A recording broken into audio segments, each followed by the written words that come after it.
Hi there, it's Ashna from Breathe Move Love. And today I wanted to talk about yoga and the practice of yoga. And it's very important for me to address this because, with my personal experience, with my own practice, and with teaching students, teaching clients, yoga.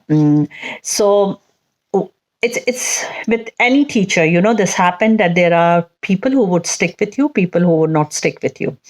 The number one reason these days why people don't stick with you is it might be, they don't like you as a teacher, yeah, as a yoga teacher. Or maybe there is something which I really want to address, and with a lot of yoga teachers also, they fall into that trap. Is the instant gratification, instant result of anything. This is what these days any of the student who comes to your class they want, because we are living in a society where if you like a dress, if you like a trousers or anything, you can just instantly you can buy it. Yeah, so there is. If you want some food, you can just order and that's delivered. Yeah, if you want to cook something, there is an instant cooking, so everything is very instant. So now when we look at someone doing something very nice in social media, those posts, and especially yoga has become like a show thing, and people are just posting numerous things with a different asana. And also I know it. A lot of work goes behind it, yeah. But at the same time, this is something which everyone wants to achieve. Yeah, everyone want to achieve a very nice body and doing something like any inversion or something. And when they come to a yoga class, they think that this is what they will get. Yeah, so there is nothing wrong in it, because this is how the society and the culture and every social media has feed it in your mind. And as a teacher also, I feel like when I see any teachers doing things, so I have to remind myself that this is a practice of years and years which is there. And sometimes, I could say that, some people, the genetic makeup would be different, but Patanjali, there is a book in yoga which is called Yoga Sutra, and Patanjali is the writer. And Patanjali has said that it's a tapas, it's a meditation, it's a way. Anything what we want to achieve, we have to focus our energy, yeah, and it's a abhyas. So don't think that you can achieve anything without practice, and it is a repetition. So if you keep on repeating something, anything, if you keep on repeating, you will be good in that, no doubt about it. So if you look at any musician, if you look at anything, but if I keep on repeating something, but within my mind is always there that it should be get liked by others, or it is like I'm doing it for some other purpose rather than doing it for that purpose of knowing that asana. Yeah, so there is a difference in that.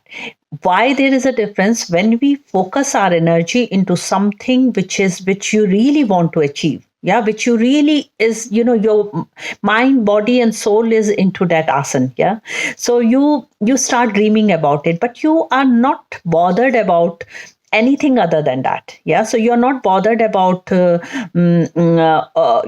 long it will take. Yeah, who is going to appreciate it, and what will the outcome of it. You are not bothered about it. You are more bothered about how to learn it, and you surrender to the repetitive process. And this is very hard at this era where we are living in, because nothing is on repetition.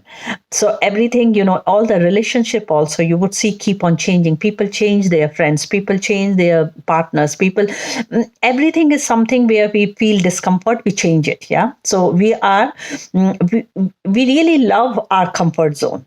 So when as a teacher, I have found sometime when the student comes, so they have some notion about yoga. Yeah, and sometimes they leave you, it's not because you are a bad teacher. Yeah, they leave you because their expectation was not met, and their expectation might be that they doing yoga, they can just like in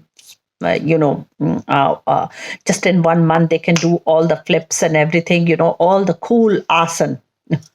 So But if a student comes with an open mind and it thinks that, okay, I'm coming to practice yoga, and if the teacher convey this message that yoga is, if you are coming to me, my yoga class is more about to learn the philosophy of yoga. So it's a slow process.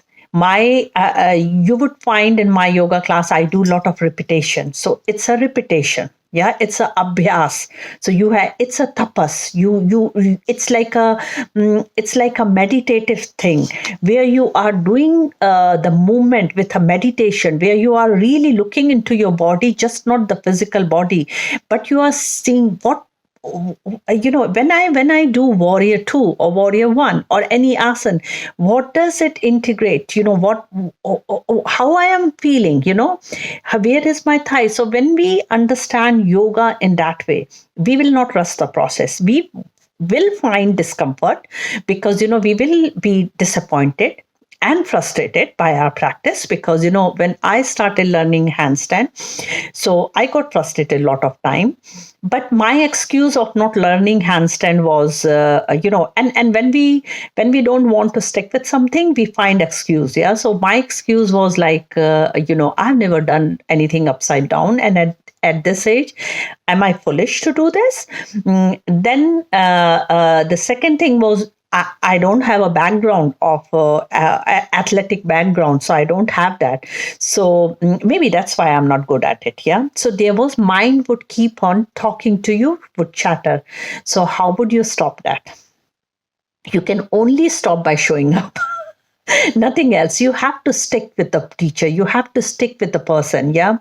Who somehow, we are very clever. We know that this is the teacher who would lead us to a path. If teacher, as a teacher, I feel if a student is finding it hard in my class, what I'm teaching, and I'm teaching it from the place of yoga, yeah, the place of knowing what exactly yoga is. If I'm teaching from that place and my practice is that, my own home practice is that, I will never be worried about who is sticking with me. Yeah, I will never be worried about that. Yes, the money would be worry. Yeah, so if you don't have a client, you would not get the money. Yeah, but if you are in a field of yoga, you have to understand that you have to be really, really honest with the practice of yoga. Yeah, and when we start doing it, it shows a very different result. Believe me, it shows a very, very different result. So when I started doing my handstand, I found all the excuses, but I stick with it and I keep on doing it. And do you think that if once you have done handstand, you understand that handstand and then you leave it? No, it doesn't happen like that. Still you have to come up, still you have to do the work.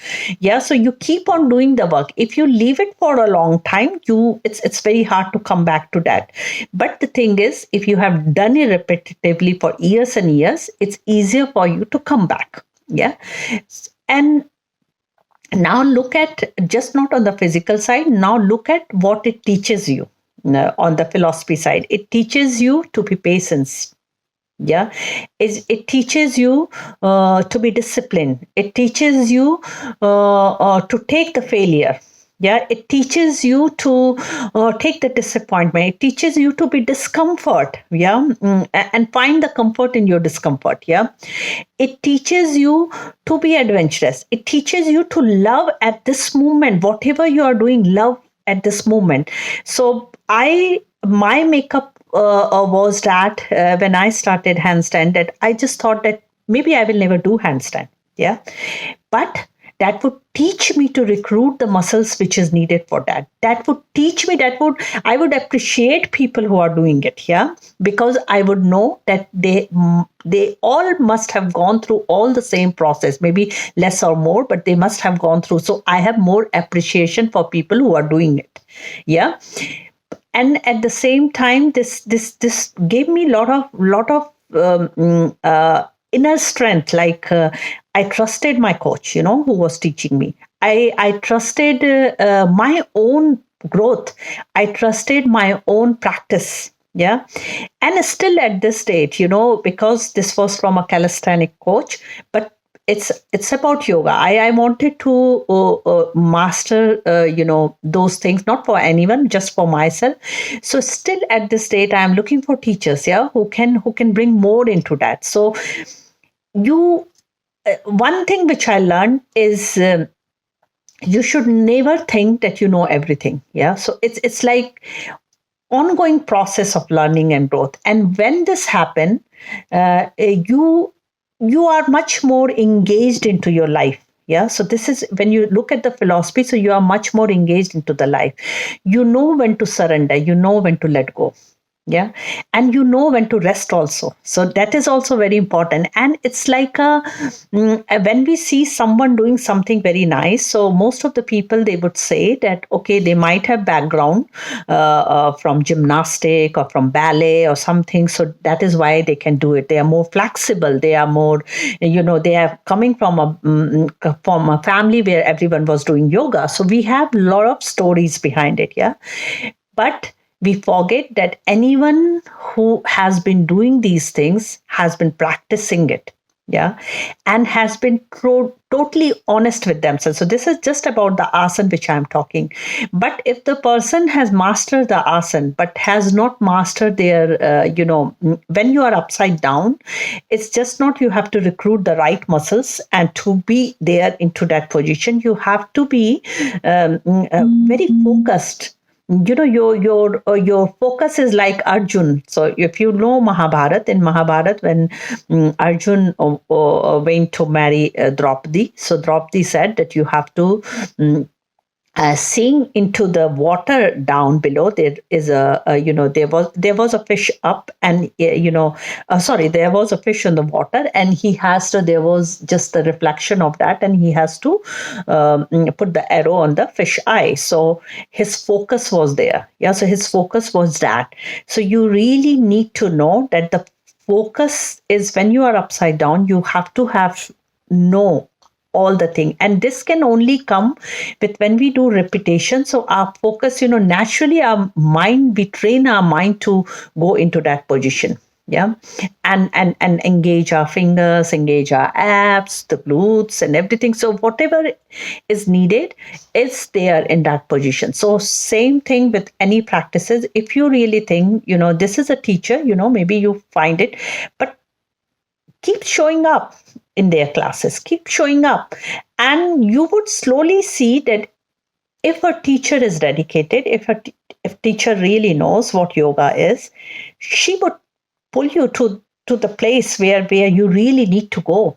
Yeah, so and as a teacher, I think we should not keep on changing our program. We should not keep changing each class of our, because every student needs something. They have a different expectation, because you are here to teach them yoga, the philosophy, the mind, body, and soul engagement. You are just not here to teach them a physical exercise. That's the difference. So that's it from Breathe Move Love. Hope you love this video, and if you have any questions regarding it and how it has helped me in my inner journey, that I might cover one day. Any questions? If you like this video, please subscribe my channel, like my video, and let your friends and family know if they are interested in any of these talks. Bye bye from Breathe Move Love.